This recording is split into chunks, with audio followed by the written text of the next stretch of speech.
John Lester, what else is there to say? Thank you. See you in Cooperstown? Locked On Cubs Wednesday edition coming at you. You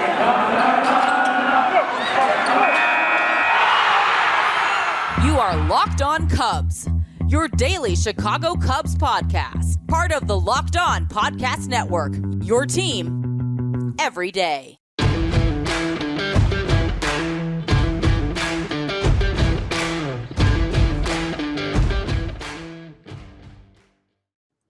You are listening to Locked On Cubs, part of the Locked On Podcast Network. Good morning. Happy Wednesday to you, Locked On family. I'm Andrew Bellison. Welcome in. Thanks for joining us today. Thank you for making Locked On Cubs your first listen each and every morning. We appreciate it. Free and available wherever you download your favorite podcast. So please check us out. Thank you, Locked On family, for making this show what it is. I'm happy to be along for the ride. I'm just trying to pilot the ship, doing things that I hope you enjoy. This has been so much fun for me, and I love spending every morning with you. Please engage with us on Twitter. I know I'm a broken record, man. I say it every day. At Chicago Cubs PA, at Locked On Cubs on Twitter. Let me know your thoughts, what you like, what you don't like. Please, it's fun to talk baseball, talk Cubs, talk NL Central with you guys. Get with us on Twitter at Chicago Cubs PA, at Locked On Cubs. Best Wrigleyville brunch, dinner, cocktail spots, pregame, postgame. Our list is going to roll on today. We also continue our look at the top 10 Cubs prospects and the entire organization heading into 2022. Great job by Jed and Carter Hawkins in those deadline deals last summer. They stung at the time, but the plethora of talent that came back for those guys, those core guys, is really awesome. And we're going to start reaping those benefits here in the near future. But first, this Wednesday edition of Locked On Cubs dedicated to Johnny Lesta. John, thank you. Happy retirement. John hangs it up after a brilliant major league career in which he amassed 200 wins, was an absolute horse and a gamer. What can you say? I mean, you came here in 2015 and literally morphed the culture of losing. You can't overstate this enough. I mean, you as a general manager in a team, you have the ability to put talent on the field. But there are always those intangible measures for a player that go beyond what you can actually accomplish on the playing field. And we talk about this at length. The leadership that John brought here from day one single-handedly changed how this team approached their business day in and day out. And he is largely responsible for changing the culture of this organization that eventually led to a World Series championship the following year. The numbers are the numbers. I mean, they speak for themselves. And again, you can look at just the numbers, but it goes a lot deeper than that. In terms of what he did for his career, though, to the naked eye, here's what he did in 16 years: 200 wins against only 117 losses. That's a .631 win percentage, .366 career earned run average. Started 452 games, through 2,700 plus innings, had over 2,400 strikeouts, walked only 892. I mean, the numbers go on and on and on. It's a thing that, you know, you could discuss at length. We know how good he was. The guy was an all-star 1, 2, 3, 4, 5 times. Finished second in the Cy Young Award voting in 2016 in that World Series year. Let me refresh your memory. I don't know if you remember how good he was. I know we know what he did in the playoffs, so we'll touch on that shortly. But he was 19-5 with a 2.44 ERA for the Cubs in 2016. I mean, it's ridiculous. I remember when the Cubs were recruiting him after the 2014 season. They asked me to do a voiceover for kind of like a promo hype video that they were pitching to him. So it was going to be selling John Lester on the Chicago Cubs. And basically, we introduced him as if he were coming into a game, and they kind of piped that in as if it was an actual game setting. Kind of fun. So I like to think I had something to do with Big John deciding to come to Chicago. I'm kidding, of course. I had nothing to do with it, but it was fun to be part of that hype video. I do want to say thank you for this, and I've said this before. If you're watching us on YouTube, which you can do, you can see this. If not, I'm holding up my World Series ring, and this was gifted to me by the Cubs after they won in 2016. No, I don't deserve it. No, I didn't do anything for it. I was just along for the ride, and I've said that all along, but I've thanked as many players as I can in the last 5 years for this, because this is really the coolest piece of memorabilia I have. And so I'll do it again to John Lester. John, thank you for this, because you are a huge, huge reason why someone like me gets to enjoy this piece of jewelry and share it with so many other people. Because again, I was just along for the ride. I don't even deserve this, but thank you for making that season and more so special for all of us Cubs fans. You literally changed the sports dynamic in this entire city. I have a challenge for every Cub fan and Locked On Cub fan out there. It's a challenge that I gave myself as well. I want you to relish in John's wonderful career and think back about what he did for this organization. If you're a true fan of the game, and you're a true Cubs fan, and you're a true fan of baseball, and I know you guys all are, what John did throughout the course of his career, not only here, but in Boston as well, is remarkable. We should all toast to John tonight and tip our cap, which I'll do both, again, for a career and a job well done. John, thank you, sir. Now, taking the time to enjoy what he did only lasts this long, the way the world works now. The immediate conversation that starts up is he a Hall of Famer? Is John Cooperstown worthy?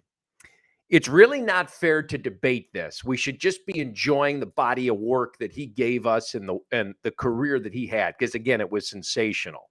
But it's hard not to look at the numbers and say, hey, are we going to see John Lester in Cooperstown in the next 5 to 10 years?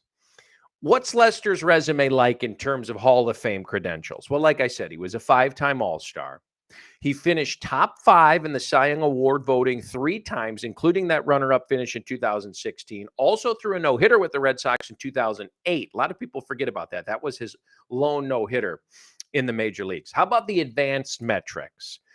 44.5 wins above replacement, or WAR, which is what he had for his career, would rank near the bottom of current Hall of Famers already enshrined in Cooperstown. And according to Jay Jaff's JAWS stats, he's a super advanced sabermetrician who dabbles with statistics and numbers that go far beyond what I can reach and wrap my head around, which specifically aims to quantify Hall of Fame worthiness, this JAWS stat.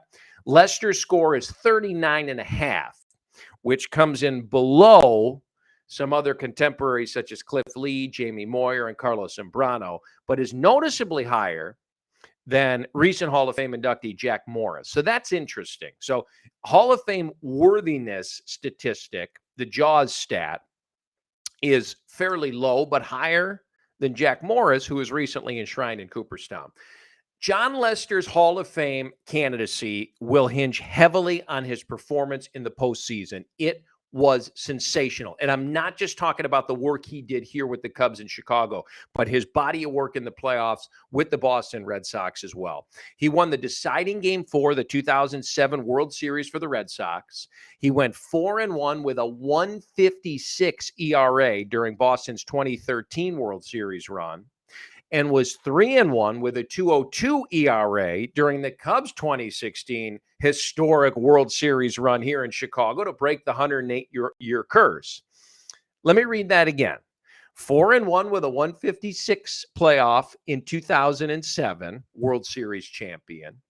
3-1 with a 2.02 ERA in 2016 for the Chicago Cubs, World Series champion. And won the deciding Game 4 of the 2007 World Series for the Red Sox as well, World Series champion thrice for John Lester. It's hard to argue what he did in the playoffs. I mean, that is the definition of a horse, an ace, an anchor. Overall, appeared in 26 playoff games, 22 starts, 154 postseason innings total in his career, 251 ERA, 133 strikeouts in the postseason, all rank among the top 10 in baseball history. Top 10 in baseball history. One other thing John has going for him in terms of Hall of Fame candidacy is durability. And I feel like this is such an underrated thing nowadays with the arm injuries that we see at all levels. Since his first full year as a full-time starter in 2008, Lester has never missed extended time due to injury. Never. And this is insane. He's made 30 or more starts in all 12 years that was possible until this year when he'll finish with 28. I mean, how underrated is that nowadays? Outside of this 2021 campaign, which still made 28 starts at an advanced age, the durability is really, really hard to argue with. Bottom line for this, fringe guy for Cooperstown, maybe. Does it really matter? Probably not. As Cubs fans, Red Sox Nation will agree, you're already in our Hall of Fame forever. And John's probably not even bothered by the Cooperstown talk. I'm guessing, and I don't know John Lester, I'm guessing he doesn't care one darn bit. Would it be an honor? Of course. But what he did on the field with his teammates is probably what matters most to him. But at some point, for John's sake, I do hope he gets the nod because I do think that the lefty deserves it. We'll take a further look at the Cubs' top 10 prospects in the entire organization heading into 2022 coming up here shortly. But before we do, it's the new year, so that means resolutions. And if yours is about getting fit and eating healthier, then you have to include Built Bar in your plan. Built Bar makes it easy to stick to all of your resolutions because they just taste so good. Most Built Bars contain just 130 calories, 4 grams of sugar, 4 grams of net carbs, and 17 grams of protein. Compare that to a junky, sugary candy bar with 240 calories on average, 30 grams of sugar. That's like 3 days worth, and dozens of net carbs. Even if you're not a huge fan of working out, you can clean up your diet, and Built Bar incorporating in that is an easy way to do it. It's good for you, and it tastes great. There are so many flavors to choose from. Coconut almond, peanut butter brownie, raspberry, cookies and cream, salted caramel. The list goes on and on. Do me a favor. Check out Built Bar today. Let me know what you think. Go to Built.com and use our promo code LOCKED15. LOCKED15 to get 15% off your order at Built.com. More Locked On Cubs coming at you.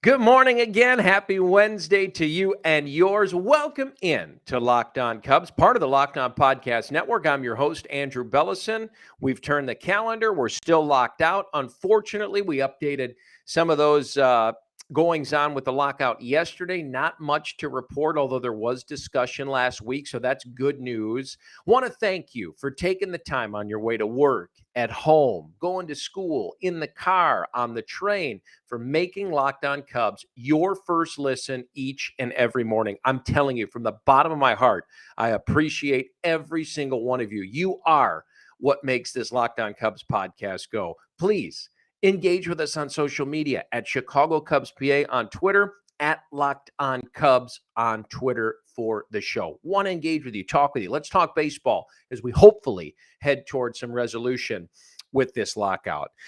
We spoke at length about this list of Cubs prospects last week and the influx of good young talent. There was a time, after Theo and Jed kind of sent away some of the farm to bring in some major league ready talent during those playoff years, that things were a little depleted down on the farm. Really not the case now.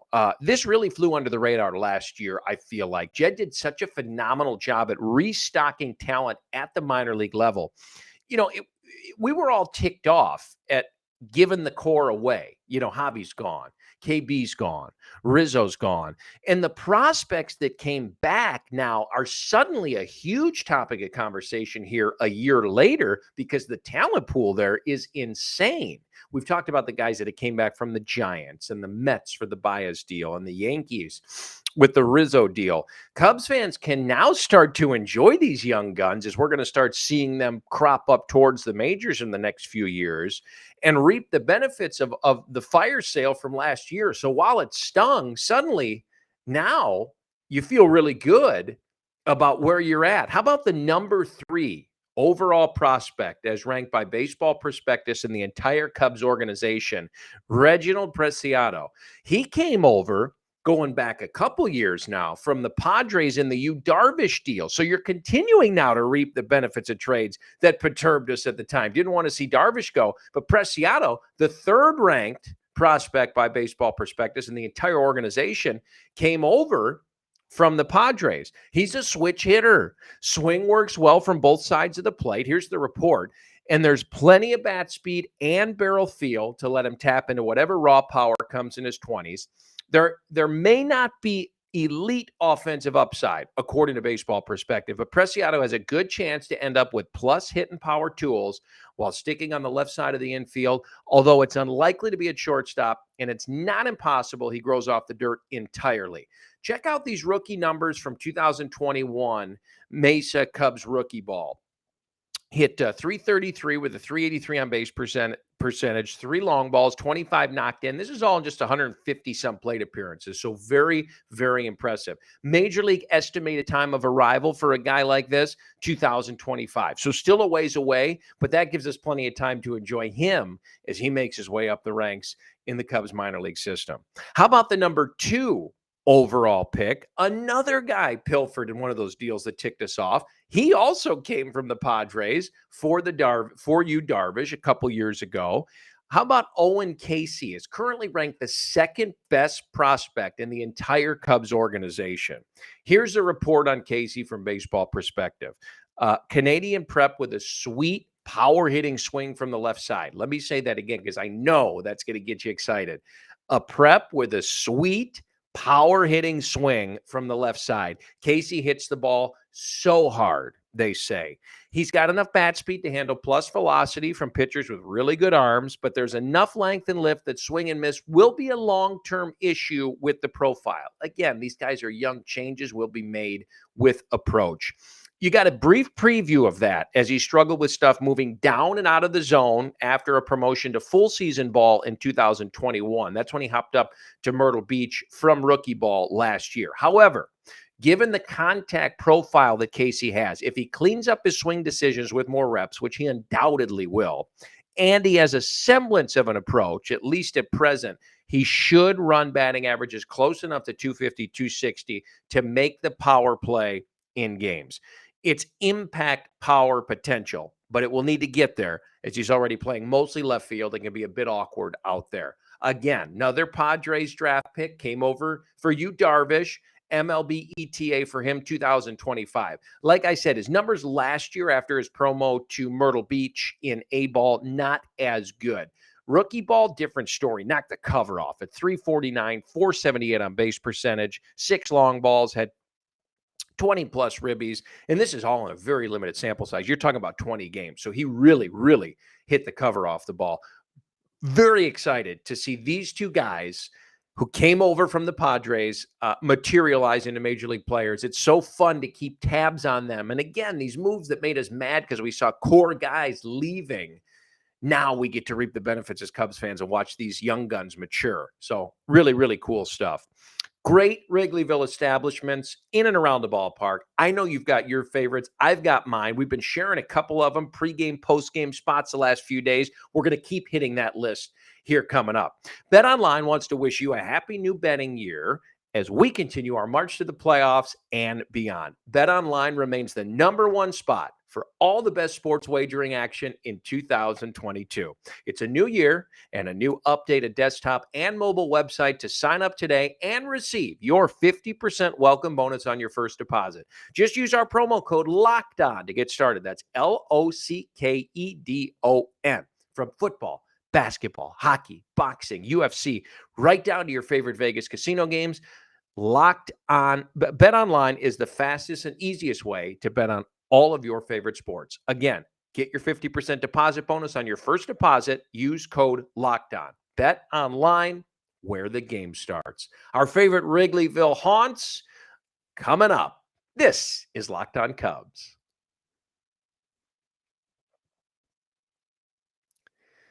Welcome back in, everybody. Locked On Cubs, part of the Locked On Podcast Network. Thank you for making us your first listen each and every day. It is so good to be with you. Happy Wednesday. I hope you're having a great week so far.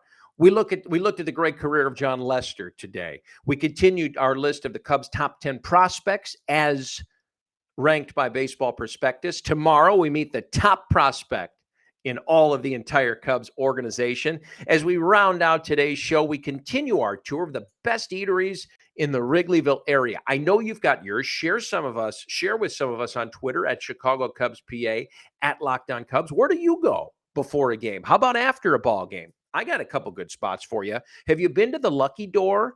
Just 20 feet from the friendly confines. It's a really cozy bar and patio, and they take a unique approach when it comes to tap list curation, focusing not on mass appeal or beer nerd proclivities, but on one-of-a-kind, really special brews, really created just for Lucky Door patrons. They have some partner breweries they work with, from Noon Whistle, Maplewood, Low Res, to Cruz Blanca, right beside her. I don't know if you're fans of any of those, but really great smattering and tastings of different brews. And Indiana celebrated 18th Street, plus a host of German-inspired snacks like Bavarian pretzels, hot dogs, beer cheese. I told you I'm a sucker for big, mushy pretzels with cheese dip and mustard. Have to try the one at Lucky Door. It is a great sidekick to a great beer option that they have. You're literally inside the ballpark, more or less. It is so convenient. Check it out before or after a game. I know you'll like it, but make sure you get the pretzel. How about Low Country? Have you been to this place? It's a seafood boil joint, my kind of place. Get your hands dirty, cracking open some lobster at this Wrigleyville location. It's a laid-back, Southern-inspired hangout. You can have a great cocktail. They have several types of highballs and summery drinks like sweet tea and rum punch. But Low Country slings an excellent assortment of authentic seafood staples served boil in a bag style. So this is kind of fun. It's BYOB.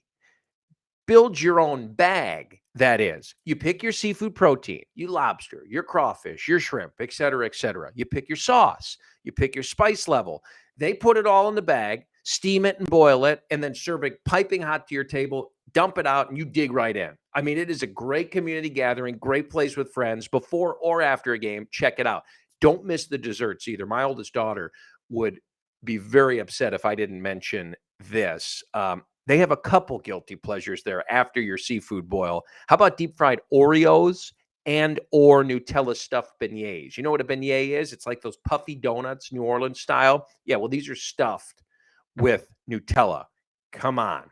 Perfect cap to a 120 Friday afternoon game. Check it out, Low Country. Our list continues tomorrow. So many great eateries. You could take the tour and really hit so many great spots that never, ever get old. Tomorrow, we meet our best and top-ranked Cubs prospect heading into 2022. Again, we thank you for making Locked On Cubs your first listen of the day. We ask you to make your second listen of the day Locked On Bets. It's your daily one-stop shop for all of your gambling needs. Locked On Bets, hosted by your boy Q, with expert analysis from Lee Sterling. It's free and available on all platforms. Wednesday edition of Locked On Cubs in the books. Can't wait to see you tomorrow. Have a great rest of your day. Goodbye, everybody.